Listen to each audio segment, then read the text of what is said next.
Online class में आप सभी का स्वागत है। मैं Dharmnarayan Vaishnav, assistant professor zoology, Shri Pratap Singh Bareth राजकीय महाविद्यालय शाहपुरा भीलवाड़ा। आज हम बायोडाइवर्सिटी टॉपिक के बारे में अध्ययन करेंगे। तो इसके अंतर्गत अपन शुरुआत करेंगे। सबसे पहले इंट्रोडक्शन कि बायोडाइवर्सिटी क्या है, फिर टाइप्स ऑफ बायोडाइवर्सिटी यानी कि इसका टाइप्स का मतलब लेवल्स ऑफ बायोडाइवर्सिटी, फिर यूजेज ऑफ बायोडाइवर्सिटी, फिर थ्रेट्स ऑफ बायोडाइवर्सिटी, फिर एंडेंजर्ड स्पीसीज के बारे में चर्चा करेंगे। तो शुरुआत करते हैं सबसे पहले कि जैव विविधता क्या है उसके बारे में बात करते हैं। तो बायोडाइवर्सिटी शब्द दो शब्दों से मिलकर बना हुआ है। एक बायो का अर्थ होता है लाइफ और डाइवर्सिटी का मतलब होता है वेराइटी। और बायोडाइवर्सिटी के बारे में जो सबसे पहले बताया था वॉल्टर जी रोजेन ने 1985 में इस शब्द का प्रयोग किया था, वो है वॉल्टर जी रोजेन।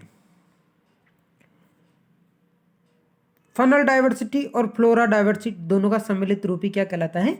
बायोडाइवर्सिटी।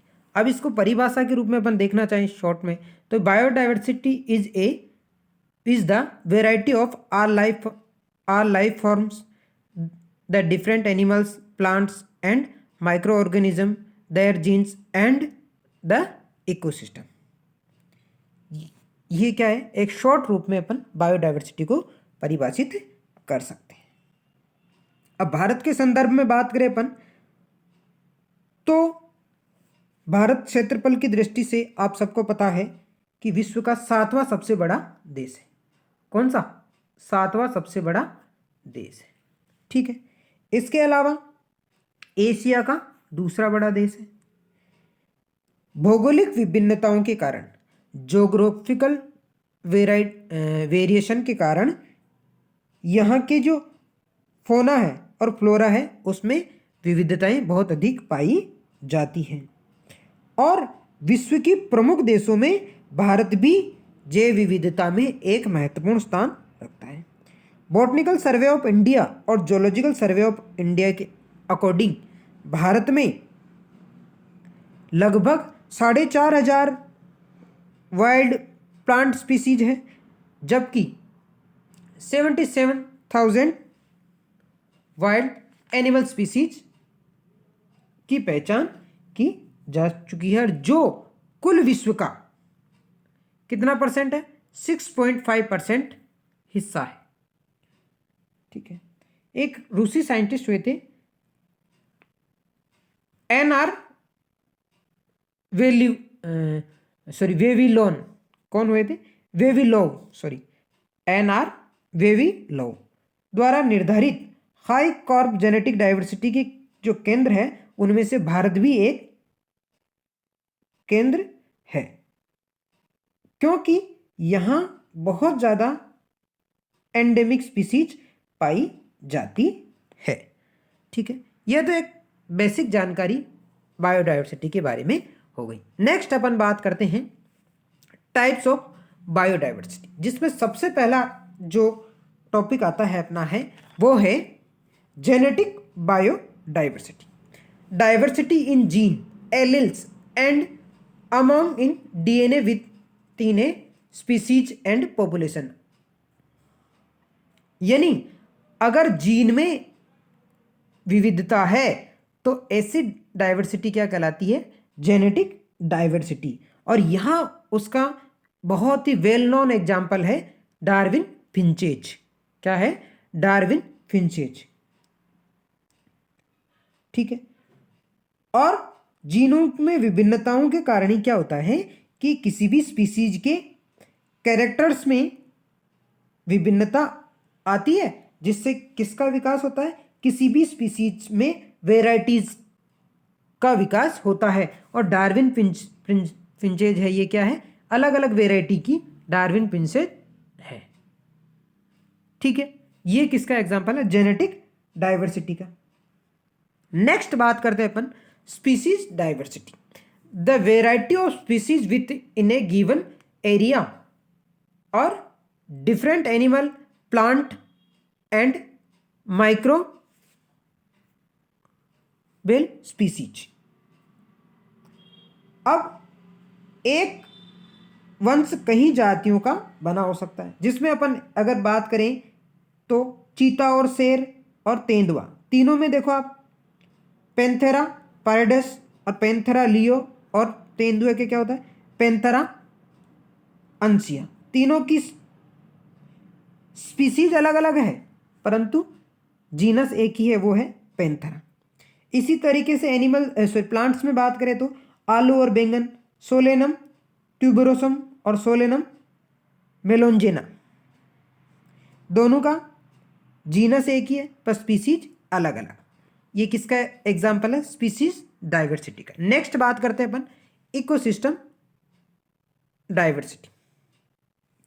अब इकोसिस्टम डाइवर्सिटी के भी 3 प्रकार होते हैं। पहले सबसे पहले इकोसिस्टम डाइवर्सिटी क्या है, पृथ्वी पर पाए जाने वाले विविध जलवायु एवं विभिन्न प्रकार के हैबिटाट्स, जैसे कि स्थलीय, जलीय, जिसमें जलीय में सारे आ गए तालाब, नदी, सागर सब, और नम व दलदली भूमि, जिसमें मैंग्रोव या डेल्टा क्षेत्र नदी का, ये सब सम्मिलित रूप से, कहने का मतलब में उपस्थित जैविक व अजैविक घटकों में विभिन्नता के कारण जो डाइवर्सिटी उत्पन्न होती है वो कहलाती है इकोसिस्टम डाइवर्सिटी। क्या कहलाती है, इकोसिस्टम डाइवर्सिटी। इकोसिस्टम डाइवर्सिटी 3 प्रकार की होती है। सबसे पहले अल्फा डाइवर्सिटी, यानी कि विद इन हैबिटाट, अगर हैबिटाट के अंदर डाइवर्सिटी है तो वो क्या कहलाती है अल्फा डाइवर्सिटी, यानी कि किसी एक कम्युनिटी में जातियों की संख्या को दर्शाती है और एक समुदाय की जैविक अधिकता उस जाति की या उसकी जैव विविधता को, ये जातीय विविधता को दर्शाती है समुदाय के अंदर। ठीक है, अब आती है बीटा डाइवर्सिटी, बिटवीन हैबिटाट। तो ऐसी डाइवर्सिटी क्या कहलाती है, समुदायों के बीच में अगर बायोडाइवर्सिटी है तो वो क्या कहलाती है, बीटा डाइवर्सिटी। और तीसरी होती है गामा डाइवर्सिटी, किसी क्षेत्र में आवास में विषमता अधिक होने पर या भौगोलिक क्षेत्रों में विविधता, यानी कि सारा जो टोटल बायोडाइवर्सिटी है वो सब किसके अंतर्गत आती है, गामा डाइवर्सिटी के अंतर्गत। ठीक है, ये तो हो गई टाइप्स की बात। नेक्स्ट अपन बात करते हैं यूजेस ऑफ बायोडाइवर्सिटी।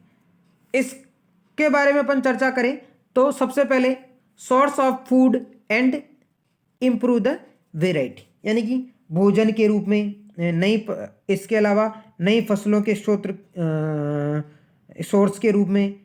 और एक एग्जाम्पल मैंने दे रखा है एग्रीकल्चर प्रोडक्शन ऑफ राइस, यानी कि नए बायोडिग्रेडेबल पेरासाइट्स के स्रोत के रूप में। इसका एग्जाम्पल अपन देख सकते हैं कि कोई भी यहाँ भारत में एक जो धान की प्रोडक्शन बढ़ाने के लिए एक प्रयोग किया गया था, उसका एग्जाम्पल अपन ले सकते हैं यहाँ पर कि जो घरेलू प्रजाति है उसके गुणों में सुधार करने के लिए उसको किसी वाइल्ड स्पीसीज के साथ उसको संरक्षित रखा जा सकता है। जैसे कोई घरेलू स्पीसीज है, उसके वाइल्ड स्पीसीज द्वारा किसी भी घरेलू स्पीसीज के गुणों में, रोग प्रतिरोधक क्षमता में या उन्नत उपज प्रदान करने के लिए वाइल्ड स्पीसीज के जीनों का उपयोग किया जा सकता है। और जैसे एशिया में उगाए जाने वाली धान को भारत में पाई जाने वाली धान की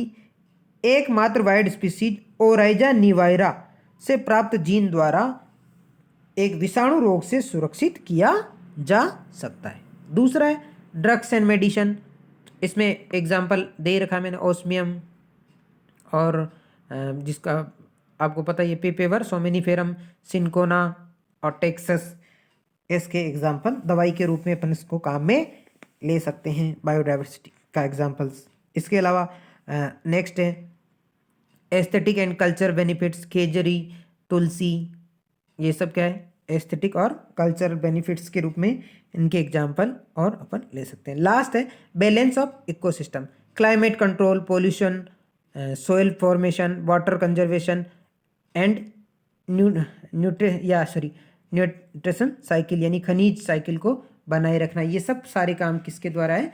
बायोडाइवर्सिटी द्वारा ही किए जाते हैं। नेक्स्ट आते हैं थ्रेट्स ऑफ बायोडाइवर्सिटी, जिसमें अपन हैबिटाट लॉस एंड फ्रेगमेंटेशन यानी कि आवास का ह्रास और विखंडन, इसके अलावा ओवर एक्सप्लोटेशन यानी कि अत्यधिक कटाव या अत्यधिक उपयोग, इसके अलावा डिस्टर्बेंस एंड एनवायरमेंटल पोल्यूशन यानी कि प्रदूषण और विक्षोभ, और नेक्स्ट है इंट्रोडक्शन ऑफ एक्सोटिक स्पीसीज यानी कि विदेशी जातियों की पुनः स्थापना, जिसमें अपन एग्जांपल ले सकते हैं भारत के अंदर जलकुंभी बहुत सारी नदियों और तालाबों में फैल गई है, और जो विदेशी स्पीसीज है जलकुंभी, जिसकी वजह से वहाँ की जो स्थानीय स्पीसीज है उस नदी या तालाब की वो ख़त्म हो गई। इसके अलावा लेंटाना और पार्थेनियम, जिसको गाजर घास बोलते हैं पार्थेनियम को, ये पूरी तरीके से बहुत अत्यधिक फैल गया, जिससे वहाँ की लोकल स्पीसीज ख़त्म होती जा रही। इसके अलावा डिजीज़, इसके बायोडाइवर्सिटी को जो खतरा है वो किससे है? डिजीज़ से हैं, बीमारियों से। ठीक, ये तो हो गए इसके थ्रेट्स की बात। अब नेक्स्ट बात करते हैं अपन एंडेंजर्ड स्पीसीज, बहुत आता है जिसको बोलते हैं संकटाग्रस्त जातियाँ। अब इसकी परिभाषा अगर अपन शॉर्ट में समझना चाहें एंडेंजर्ड स्पीसीज क्या है, तो ए स्पीसीज ऑफ प्लांट और animal that is an immediate danger of becoming extinct and need protection to survive, यानी कि ऐसी प्लांट और एनिमल स्पीसीज जो क्या है? खतरे के बहुत नज़दीक है और उनका बचना बहुत आवश्यक है। वो स्पीसीज क्या कहलाती है? यानी कि खत्म होने, ऐसी स्पीसीज जो खत्म होने के कगार पे है और उनका बचना बहुत ज़रूरी है, वो स्पीसीज कहलाती है एंडेंजर्ड स्पीसीज, जिसमें अपन बहुत सारे एग्जांपल, और इनको किसके अंदर रखा जाता है? वो रेड डाटा बुक्स है ना, और इसके अलावा रेड डाटा बुक में इनकी सूची तैयार की जाती है। अब इसमें एग्जांपल अपन ले सकते हैं एशियाटिक लोयन, इसके अलावा Indian dolphin, chinkara, great Indian bustard, Google और वाइल्ड रोज। इसके अलावा बहुत सारे एग्जांपल्स हैं जो क्या है कि भारत के अंदर रेड डाटा बुक्स में आते हैं। उसमें है मकाका, साइलिनेसस, इसके अलावा प्लेटिनिस्टा इंडी, पेंथेरियोलियो, पेंथरा टाइग्रस, एलिफास मैक्सिमस, भारतीय हाथी बोलते हैं जिसको। इसके अलावा बात करें अपन तो बात डॉल्फिन की बात कर ही चुके हैं, इंडियन बस्टर्ड की गोडावण की बात कर चुके हैं, ब्लैक बग, काले हिरण जो ताल छापर में मिलते हैं, उन वो भी क्या है? एक एंडेंजर्ड स्पीसीज है। ठीक है, इसके अलावा भारत के विभिन्न क्षेत्रों में विलुप्त व खतरे के निशान पर जो प्रमुख जातियां हैं उनके बारे में अपन चर्चा करें तो पादप्स के बारे में चर्चा करें, राजस्थान की बात तो कोमीफेरा वाइट आई यानी गूगल, इसके अलावा वाइल्ड रोज की अपन बात कर ही चुके हैं, जंगली गुलाब। इस तरीके से अपन ने आज चर्चा करी कि बायोडाइवर्सिटी क्या है, इसके प्रकार क्या है, इसके अलावा इसके यूजेस क्या है, इसके थ्रेट्स क्या है, और प्रमुख एंडेंजर्ड स्पीसीज या एंडेंजर्ड स्पीसीज क्या है, उनके बारे में अपन ने चर्चा की। आशा करते हैं ये टॉपिक आपको समझ आया होगा। धन्यवाद।